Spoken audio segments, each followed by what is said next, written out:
Group 1 appeal పిటిషన్పై విచారణను Telangana high court వాయిదా వేసింది. ఈ నెల 9న సింగిల్ బెంచ్ తీర్పును టీజీపీఎస్ సవాల్ చేసింది.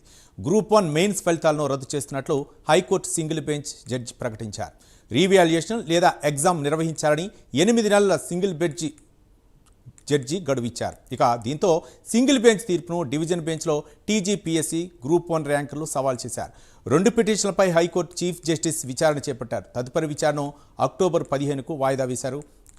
ఎక్స్క్లూజివ్ ఫీల్డ్ రిపోర్ట్ మా కరస్పాండెంట్ లిఖిత అందిస్తారు. లిఖిత.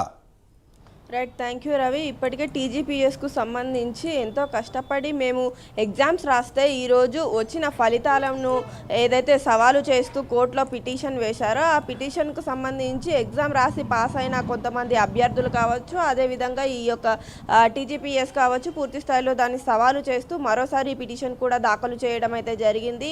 దీనివల్ల కొంతవరకు రిక్రూట్మెంట్స్ ఏవైతే ఉంటాయో అవి లేట్ అయిపోతాయి. పూర్తి స్థాయిలో ఎగ్జామ్స్ నిర్వహించే సమయంలో కూడా చాలా వరకు ఇబ్బంది అవుతుందంటూ కూడా సవాలు చేస్తూ దీనిపైన ఇప్పటికే కోర్టును ఆశ్రయించిన పరిస్థితులు నెలకొన్నాయి. దీంతో ఈ 2 పిటిషన్ల పైన కూడా విచారణ అనేది కొనసాగింది. దీన్ని ఇప్పటికే అక్టోబర్ 15వ తేదీకి అయితే వాయిదా వేయడం జరిగింది. అక్టోబర్ 15వ తేదీన ఏ విధంగా ఈ యొక్క విచారణ అనేది కొనసాగుతుంది, అదేవిధంగా కోర్టు ఎలాంటి తీర్పు ఇస్తుంది అనే విషయం పైన కొంతవరకు ఆసక్తి నెలకొన్న ఇప్పటికే ఈ ఏదైతే తీర్పు వాయిదా పడిందో దానిపైన కూడా కొంతమంది అభ్యర్థులు అయితే ఇప్పటికే వారి స్పందనను తెలియజేయడం అయితే జరుగుతుంది. దీనికి తగ్గట్టుగానే మేము కూడా పూర్తి స్థాయిలో ప్రిపేర్ అవుతాం. తీర్పు ఏదైనా సరే కానీ దాన్ని ఆమోదించే విధంగానైతే మేము ముందుకు వస్తామంటూ కూడా కొంతమంది చెప్తుంటే ఇప్పటికే ఇందులో కొంతవరకు అవకతవకలు జరిగాయి అంటూ ఎవరైతే అభ్యర్థులు అప్పీల్ చేశారో వారు మాత్రం ఏదైతే కోర్టు ఇంతకుముందు ఇచ్చిందో దాన్ని మేమైతే ఆమోదిస్తున్నాం, కానీ మాకు తప్పకుండా అన్యాయం జరిగింది అని అయితే స్పష్టం అవుతుంది. దీన్ని దయచేసి మరొకసారి పరిశీలించి మా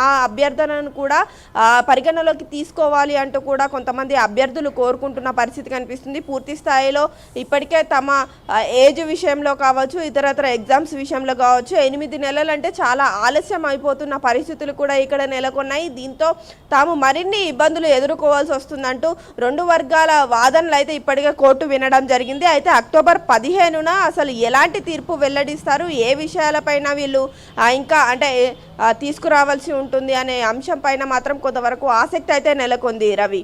రైట్, థ్యాంక్ యూ లిఖిత.